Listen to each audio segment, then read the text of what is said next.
The stars had always been kind to humanity. For 300 years, they had spread across 12 star systems, building colonies, making friends with other species, and living in peace.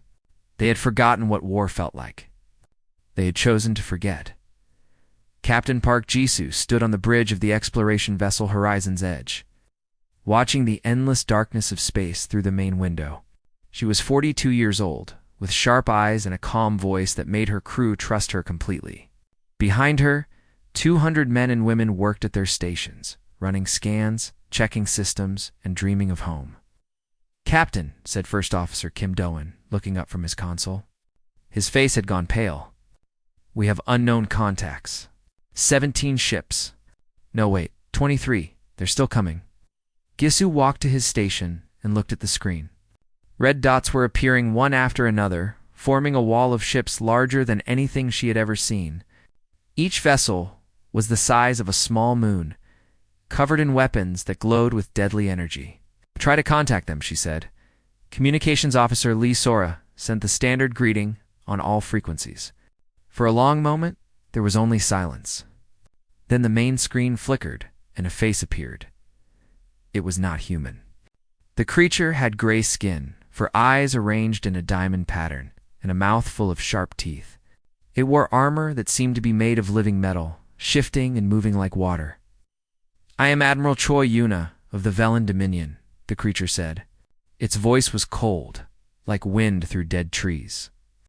"Your vessels now belong to us. Your worlds now belong to us. You will surrender, or you will die. This is not a negotiation. This is a fact." Jisoo kept her voice steady. "I am Captain Park Jisoo of the United Terran Council. We are a peaceful exploration mission. We mean you no harm. Perhaps we can discuss." The screen went black. A moment later, the ship shook violently. Through the window, Jisoo saw 2 of her escort ships explode in balls of fire. The Velen had fired without warning, without mercy, without even listening. "All hands, battle stations," Jisoo shouted, but she knew it was useless. Her ship was built for exploration, not combat. The weapons they carried were meant for asteroids and space debris, not warships. Chief Engineer Han Taiho's voice came through the intercom. "Captain, they're targeting our engines. I can give you maybe 30 seconds of full power, then we're dead in space." "Do it," Jisoo said. The Horizon's Edge turned and ran. For 30 beautiful seconds, they flew faster than they had ever flown before. Then the engines died. The Velen ships surrounded them like wolves around a wounded deer. Boarding pods slammed into the hull. Jisoo heard the sounds of cutting, of metal screaming as it was torn apart. She looked at her crew, her family, and saw fear in their eyes, but she also saw something else. She saw determination. "Remember who you are," she told them. "Remember what we represent. Whatever happens next, we do not break." The Velen soldiers came through the doors like a flood. They were tall, muscular, and moved with the confidence of creatures who had never lost a fight. They beat the crew with electric rods, forced them to their knees, and laughed at their screams. Jisoo was dragged before Admiral Yuna, who had come aboard personally to inspect her prize. The Admiral walked around her slowly, studying her like a scientist studying an insect. "So small," Yuna said. "So soft, your species has no claws, no armor, no natural weapons. How did you survive long enough to reach the stars?" Jisoo said nothing. Blood ran down her face from a cut above her eye, but she kept her back straight and her eyes forward. "We have conquered 47 species," Yuna continued. "Every single one fell within days. Some begged. Some prayed to their gods. In the end, they all knelt." She leaned close, her 4 eyes boring into Jisoo's too. "You will kneel too. It is simply a matter of time." The captured crew was loaded onto prison ships. Jisoo watched as her people were chained together as they were counted and cataloged like animals. Sora caught her eye and gave a small nod. Taiho did the same. They understood. This was not over. 10,000 light years away, on Earth. The news arrived like a thunderbolt. Defense Minister Bae Jun-ho stood in the council chamber. Watching footage that had been transmitted before the Horizon's Edge went silent. He saw the Velen ships. He saw the attacks. He saw his people being taken prisoner. The Velen had sent a message along with the footage. It was simple and direct. Surrender all colonies within 30 standard days, or face complete destruction. They had included images of the species they had conquered before broken, enslaved, forgotten. This, they promised, would be humanity's fate. The council members talked and argued and worried. Some wanted to negotiate. Some wanted to hide. Some wanted to pray. Junho waited until they were finished. Then he stood and spoke. 300 years ago we made a choice, he said. We chose peace. We chose cooperation. We chose to build instead of destroy. Some of you think this makes us weak. You are wrong. We chose peace because we remembered what we were capable of. We chose peace because the alternative was too terrible to consider. He looked around the room, meeting every eye. These Velen think they know war. They think they understand violence. They have conquered species that had never known conflict, species that had no concept of fighting back. They have never faced an enemy like us. They have never faced a species that spent 10,000 years perfecting the art of killing each other. He pressed a button, and new images appeared on the screen. Images of weapons. Images of ships. Images of plans that had been made in secret and kept hidden, hoping they would never be needed. They want to know what humanity is capable of, Junho said. His voice was quiet now, almost gentle. Let us show them. In the darkness of space, aboard a prison ship heading for Velen territory, Captain Jisoo felt something change. She did not know what was happening back home. She did not know about the speeches or the plans or the weapons being built, but she knew her people, and she smiled. The Velen had made a terrible mistake. They just did not know it yet. The Velen Dominion had studied humanity for months before the attack. They had intercepted radio signals, watched entertainment broadcasts, and analyzed everything they could find. What they saw made them laugh. Humans made art about peace. They sang songs about love. They told stories where the heroes won by talking, not fighting. Their leaders spoke of cooperation and understanding. They had not fought a war among themselves for 200 years. To the Velen, this was proof of weakness. A species that did not fight was a species that could not fight. They would fall like all the others, quickly, quietly, and completely. They were wrong in ways they could not imagine. 48 hours after the attack, Defense Minister Bae Junho stood in an underground facility that officially did not exist. Around him were officers, scientists, and engineers who had spent their careers preparing for a day they hoped would never come. Protocol Omega is now active, Junho announced. All restrictions are lifted. All resources are available. We have 30 days. Let us use them well. Across Earth and all 12 colonies, things began to change. Factories that had been making farming equipment switched to making weapons. Ships that had been designed for exploration were fitted with armor and guns. Training programs that existed only in computer simulations became real. Military strategist Oh Minji took command of tactical operations from a bunker deep beneath the Pacific Ocean. She was 35 years old, small and thin, with glasses that made her look like a librarian. But her mind was a weapon sharper than any sword. She had spent 15 years studying every war humanity had ever fought. From ancient battles with spears and shields to the nuclear conflicts that had nearly destroyed them, the Velen expect us to fight like the species they've conquered before, she told her team. They expect us to defend our planets, to form lines, to fight fair. We will not do any of those things. She pulled up maps of Velen space, showing their supply routes, their communication networks, their weak points. We will fight the way our ancestors fought. We will be everywhere and nowhere. We will strike where they do not expect and vanish before they can respond.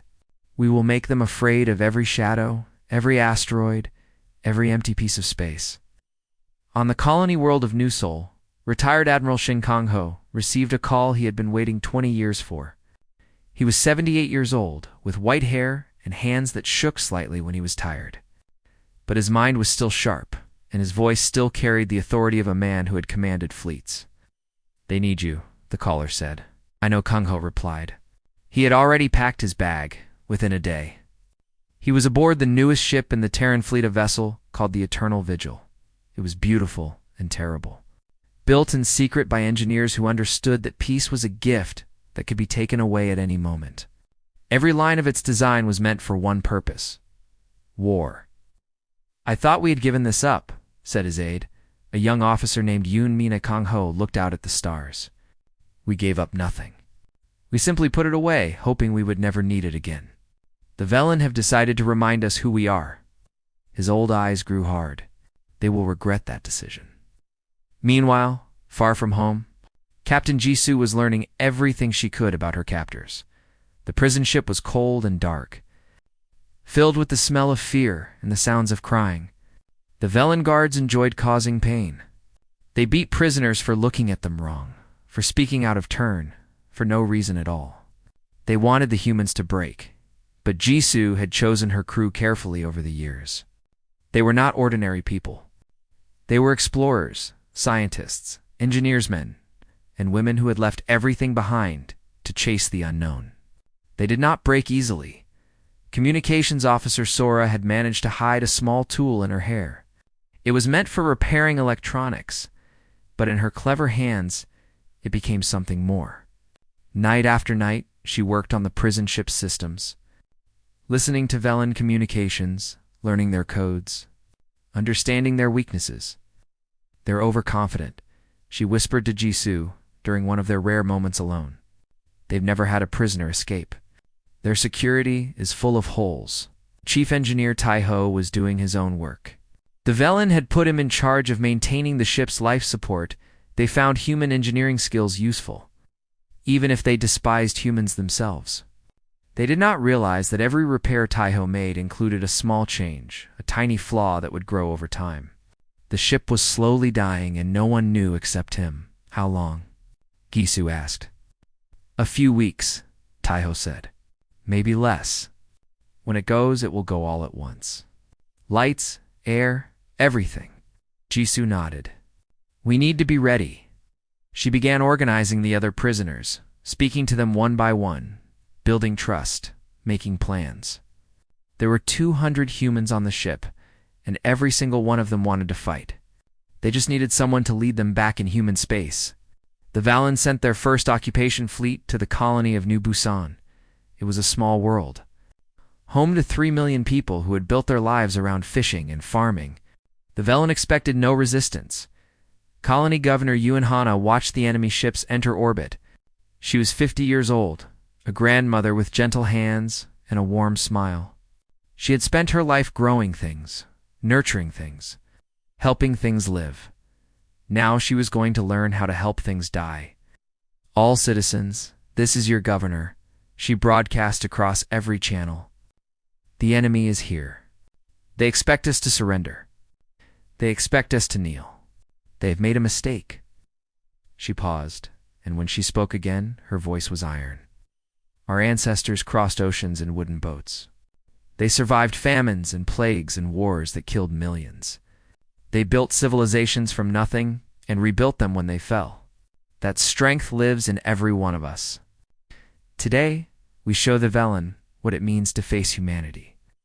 The people of New Busan began to prepare. Farmers became soldiers. Teachers became medics. Children carried messages through tunnels that had been dug generations ago. For reasons no one quite remembered, the Velen landed their troops, expecting to find a population ready to serve. Instead, they found hell. The Velen ground commander was named Torak.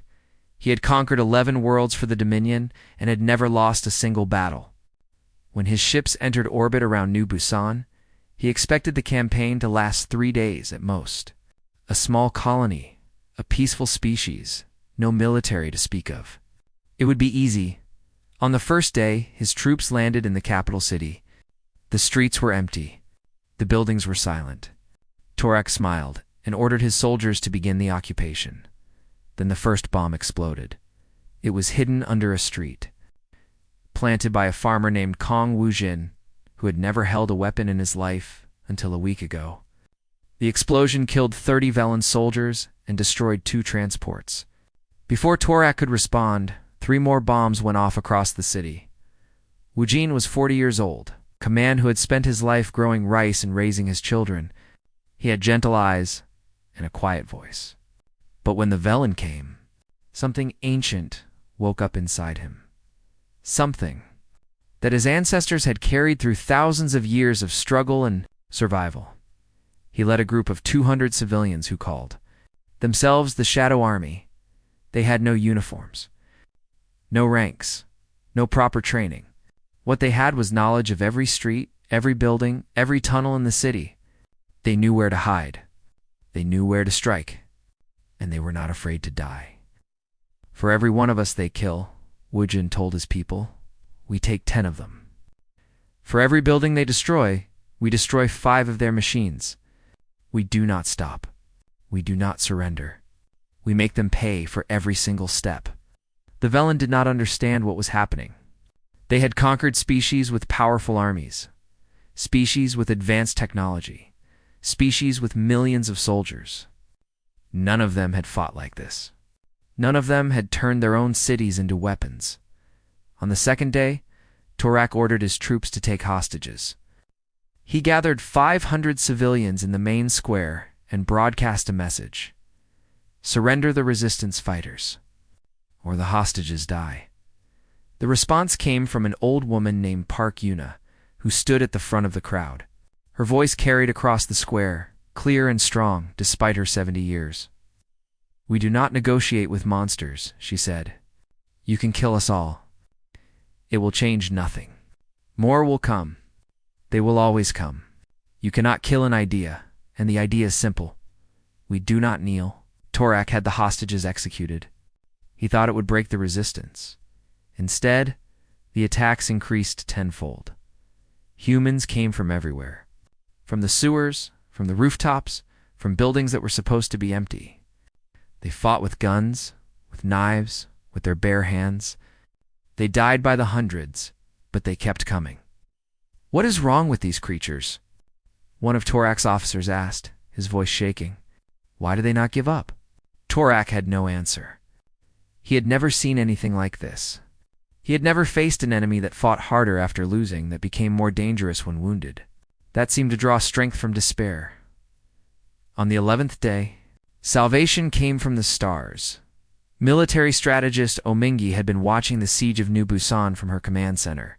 She had let the Velen think they were winning. Let them commit more and more troops to the planet. Let them believe that victory was close. Then she sprung the trap. The first Velen ship exploded without warning. Then another. Then another. Human warships appeared from behind the planet's moon, where they had been hiding for days, their engines cold, their systems silent. They struck with perfect coordination, each ship knowing exactly where to aim and when to fire. Ship. Captain Lim Yeho commanded the flagship, unconquered from the center of the formation. He was 38 years old, a man who had spent his career in training simulations, preparing for a war he hoped would never come. Now that it had come, he found that he was ready. All ships engage at will, he said calmly. No mercy. No hesitation. Remember New Busan. Remember our people. The Velen fleet was larger, but they were scattered and confused. Human ships moved together like a single organism, covering each other, supporting each other, fighting as one. Every academy graduate had trained for exactly this scenario. They had memorized tactics, practiced maneuvers, studied ancient battles. Now all that preparation paid off, a Velen officer reported to Admiral Yuna in disbelief. They are coordinating without detectable communication. We cannot intercept their orders. We cannot predict their movements. It is like they can read each other's thoughts. They couldn't, of course. They were just that well trained. Within 6 hours, the Velen fleet above New Busan was destroyed. Reinforcements that tried to arrive were ambushed and scattered. The occupation force on the planet was cut off, surrounded, and given a choice. Surrender or die. Most chose to surrender. The ones who didn't learned that humans could be just as efficient at killing in person as they were in space. Far away is far away. On the prison ship, Captain Jisoo felt the change before she understood it. The guards were nervous. The Velen officers whispered in corners. Something had gone wrong for them. She gathered her inner Skosra, Tai-Ho, and a security officer named Moon Jie, who had been planning escape routes for weeks. "It's time," Gusu said. "Whatever is happening out there, we need to be part of it." Tai-Ho nodded. "The systems will fail in 12 hours. After that, we have maybe 10 minutes before backup power kicks in." 10 minutes is enough, Jie said. She had identified every weapon locker, every weak point. Every path to the escape pods. Sora had one more piece of information. "I intercepted a transmission. The Velen are recalling ships from across the sector. They are afraid." She smiled, a fierce expression that looked strange on her gentle face. "They should be." That night, Jisoo spoke to every prisoner on the ship. She moved from cell to cell, whispering through the bars, sharing the plan. When she finished, 200 humans lay in the darkness, waiting, ready. In 11 hours, they would fight, and the Velen would learn that there was no cage strong enough to hold humanity. The United Terran Council met in emergency session for the 3rd time in 2 weeks. The news from New Busan had spread across all human worlds. For the first time since the war began, people were celebrating. They had won a battle. They had proven they could fight. But Defense Minister Bae Junho knew that one victory was not enough. "The Velen Dominion controls 47 star systems," he told the council. "They have thousands of ships, billions of soldiers, resources we cannot match. If we stop now, if we accept a peace treaty, they will simply rebuild and return. Next time, they will not underestimate us. Next time, they will come with everything they have." Counselor Park Sung-ho, an elderly man who had devoted his life to diplomacy, raised his hand. "What you are suggesting is total war. We have not fought such a war in 300 years. The cost in lives, in resources, in everything we have built, the cost of losing is greater," Junho interrupted. "They intended genocide. They still do. The only way to ensure our survival is to make them incapable of threatening us again." The vote was close, but it passed. Operation Hellfire was approved. Admiral Shin Kang-ho received his orders aboard the Eternal Vigil. He read them twice, then looked out at the stars for a long moment. When he finally spoke, his voice was heavy with the weight of what was to come. "Assemble all fleet commanders," he said. "We move in 6 hours." The human fleet that gathered was unlike anything the galaxy had ever seen. 200 warships, each one built for destruction. Each one crewed by men and women who had trained their entire lives for this moment. They did not look like the peaceful explorers the Velen had dismissed. They looked like what they truly were: the children of a species that had survived everything the universe could throw at them. Military strategist Omingi briefed the commanders from her underground bunker on Earth. Her face appeared on screens across the fleet, calm and focused. "We are not going to fight the Valen's war," she said. "They expect us to attack their military bases, to meet their fleets in open battle, to play by their rules. We will not do any of these things." She showed them maps of Velen space, marked with thousands of points. These are their supply lines, their communication relays, their fuel depots, their food production centers. We will destroy them all. Without supplies, their fleets cannot move. Without communications, their commanders cannot coordinate. Without food, their soldiers cannot fight. We will not defeat their military. We will collapse their entire civilization. The commanders understood. This was not a strategy for a quick war. This was a strategy for total victory. The first strikes hit Velen targets across 3 star systems simultaneously. Human ships appeared from nowhere, fired their weapons, and vanished before the enemy could respond. Supply convoys were destroyed. Relay stations went silent. Fuel depots exploded in spectacular fireballs that could be seen from entire planets. The Velen tried to respond, but they could not find an enemy to fight. Human ships used the dark spaces between stars, hiding behind planets and asteroids, appearing only to strike and then disappearing again. Every time the Velen gathered a fleet to hunt them, the humans simply moved somewhere else and attacked different targets. "They fight like ghosts," a Velen commander reported to Admiral Yuna. We cannot catch them. We cannot predict them. Every time we think we understand their strategy, they change it. Yuna stared at the reports in silence. She had conquered dozens of species, and none of them had ever given her this much trouble. The humans were doing something no one had ever done before. They were taking the war to Velen space, attacking the Dominion in its own territory, making the conquerors feel what it was like to be conquered. On the prison ship, Captain Jisoo watched the clock counting down. Around her, 200 humans pretended to sleep, but none of them were actually sleeping. They were waiting. When the ship's lights flickered and died, they moved. Taiho sabotage worked perfectly. Every system failed at once. Lights, gravity, door locks, everything. In the sudden darkness, the humans struck. They had memorized the layout of the ship, knew exactly where every guard would be, knew exactly where the weapons were stored. Security Officer Moon Jie led the first assault team. She was small and fast, trained in combat techniques that the Velen had never seen. Before the guards could understand what was happening, she had taken their weapons and used them to take more weapons. Sora headed for the communication center. She needed to send a message to the human fleet to tell them where the prison ship was, to call for rescue. The Velen tried to stop her, but communications officer Lee Sora had spent weeks learning every secret passage, every maintenance tunnel, every forgotten corner of the ship. She reached the center while the Velen were still trying to find her. "This is the crew of the Horizon's Edge," she broadcast on all human frequencies. "We are alive. We are free. Come get us, guy."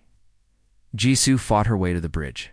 She had never been a soldier, had never wanted to be a soldier, but in that moment, she understood why her ancestors had built such a reputation for fighting. It was not about wanting to hurt others. It was about refusing to be hurt.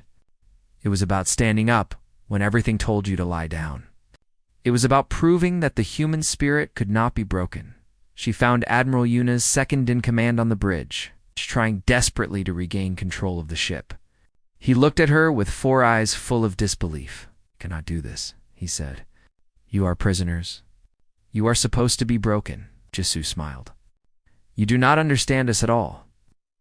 3 hours later, a human rescue fleet arrived. They found the prison ship drifting in space, its crew captured, its prisoners standing victorious on the bridge. Jisoo was the first to step onto the rescue ship.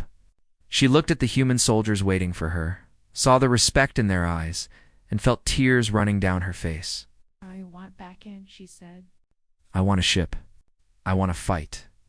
The commanding officer saluted her. "Captain Jisoo, we were hoping you would say that." She was given command of a strike force. Her mission: find Admiral Yuna's flagship and end this war. And Captain Park Jisoo, who had once been a peaceful explorer, who had once wanted nothing more than to see new stars, accepted her mission without hesitation. The Velen had taught her something about herself. Now she was going to return the lesson. Admiral Yuna stood on the bridge of her flagship, the Dominion's Wrath, and watched her empire crumble. 3 months ago, she had been the most feared commander in 47 star systems. Species across the galaxy whispered her name with terror. She had never lost a battle, never retreated, never known what it felt like to be afraid. Now she knew. The humans had done what no one thought possible. They had not just defeated the Velen military, they had destroyed the entire foundation of the Dominion. Supply lines were gone. Communication networks were shattered. Entire planets were starving because the ships that brought their food had been turned to dust. Velen commanders refused to leave their bases because they knew that every time they moved, human ships would appear and destroy them. And now the humans were coming for her. Yuna gathered what remained of the Dominion's elite fleet above Velith Prime, the core world of the Velen civilization. 40 capital ships, 300 support vessels, everything they had left. It was still a massive force, larger than anything the humans could bring against them, but Yuna no longer believed that numbers mattered. Captain Park Jisoo led the human vanguard. Her strike force consisted of 30 ships, each one crewed by volunteers who knew they might not survive the battle. They were outnumbered more than 10 to 1. None of them cared. All ships, Gaisu broadcast as they approached the Velen fleet. They wanted to know what humanity is capable of. Today, we show them everything. The battle began with fire. Human ships dove into the Velen formation like wolves attacking a herd. They did not try to stay safe, did not try to protect themselves. They fought with a ferocity that the Velen could not understand. Wounded ships did not retreat, they accelerated toward the enemy and crashed into them. Damaged crews kept fighting until their last breath. On the unconquered, Chief Engineer Han Tai-ho worked miracles. Enemy fire had destroyed half the engines and killed a quarter of the crew, but the ship kept fighting. When his assistants told him the engines would fail, he grabbed a welding torch and fixed them himself. When fire broke out in the engine room, he put it out with his bare hands and went back to work. "The engines will hold," he said, his voice calm despite the burns covering his arms, "because I am telling them to hold." Communications Officer Lee Sora had cracked the Velen command codes weeks ago. Now she used them to create chaos. She sent false orders, fake distress calls, contradictory commands. Velen ships fired on each other, moved to positions they should not move to, fell apart as their coordination collapsed. Ground Commander Kong Wujin had insisted on joining the fleet. He led boarding parties onto disabled Velen ships, capturing crew and taking control of weapons systems. The Velen soldiers who faced him could not believe what they saw: humans who had been shot, stabbed, burned, and still kept fighting. "What are you?" one captured Velen officer asked him. Wujin looked at him with eyes that had seen too much death. "We are what you made us," he said. Admiral Yuna watched her fleet being torn apart. For every human ship destroyed, 3 Velen ships fell. Her commanders were panicking, making mistakes, dying. The humans should have been defeated hours ago. Instead, they were winning. When the Dominion's wrath was finally surrounded, Yuna made her decision. She would not be captured. She would not be paraded through human space like a trophy. She reached for the self-destruct button. "I would not do that, Admiral." Gisu's voice came through the communication system, calm and cold. The human captain appeared on the main screen, her face scarred from the fighting, her eyes burning with something that made Eunice for hearts freeze. "He wanted to teach humanity fear," Gisu continued. "You wanted to show us our place in the galaxy? Instead, you gave us something to fight for. You reminded us who we are. Now you will live to see what you have created." Human boarding parties broke through the bridge doors. Yuna's guards fought, but they were overwhelmed in seconds. The Admiral herself was taken alive, exactly as Jisoo had ordered. The Dominion's wrath fell silent. Across the battlefield, Velen ships began to surrender. The war was over. 1 week later, High Counselor Merrick of the Velen Dominion stood in the Great Hall of the Eternal Vigil and signed the document of unconditional surrender. Admiral Shin Kang-ho accepted on behalf of humanity, his old face showing no joy, only the weight of everything that had happened. "You sought a war," Kang-ho said, his words broadcast across both civilizations. "You believed our peace was weakness. You thought our mercy was cowardice? You were wrong about everything." He paused, and when he spoke again, his voice carried the full weight of human history. "Our peace was a choice. A choice we made because we knew what we were capable of. For 300 years, we chose to build instead of destroy, to love instead of hate, to reach out instead of strike. That was not weakness. That was strength. The strength to put away our weapons when we wanted to use them. The strength to forgive when we wanted revenge." He looked at Merrick, at the Velen delegation, at the galaxy, watching through countless screens. "But you did not want our peace. You wanted war. So we gave you what you asked for. We gave you a taste of hell. Remember it. Teach your children. Tell every species you have ever conquered. Humanity offers friendship freely. But our wrath must be earned." The surrender was accepted. The Velen Dominion, undefeated for 600 years, had fallen in less than 3 months. Across the galaxy, 47 species watched the broadcast. Species that had been conquered, enslaved, forgotten. They saw what humanity had done. They saw that the mighty Velen could be defeated. And they began to whisper about something they had not dared to consider in generations. Freedom. 1 year later, Captain Park Jisoo stood on the observation deck of the rebuilt Horizon's Edge. First Officer Kim Do-eun joined her, and they watched the stars in comfortable silence. "The Velen ambassador wants another meeting," Do-eun said. "They are talking about trade agreements now." Jisoo smiled slightly. "Funny how that works. Do you think we did the right thing? Going as far as we did?" She thought about the question for a long time. She thought about the people she had lost, the things she had done, the person she had become. "They gave us no choice," she finally said. "But I hope we never have to prove ourselves like that again.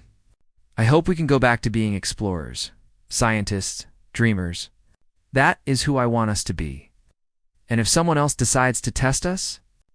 Jisoo turned from the window.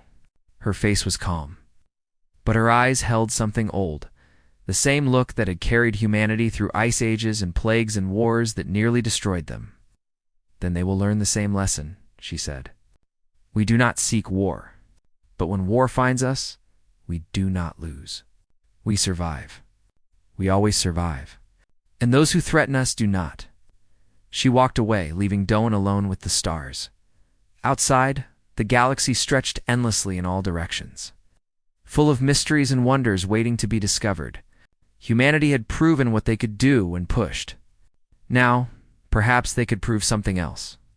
Perhaps they could prove that peace was worth fighting. For perhaps they could prove that the strongest thing a species could do was choose not to fight. But if anyone ever forgot the lessons of the Velen War, the records would remain. The stories would be told. The truth would be remembered. Humanity had been tested.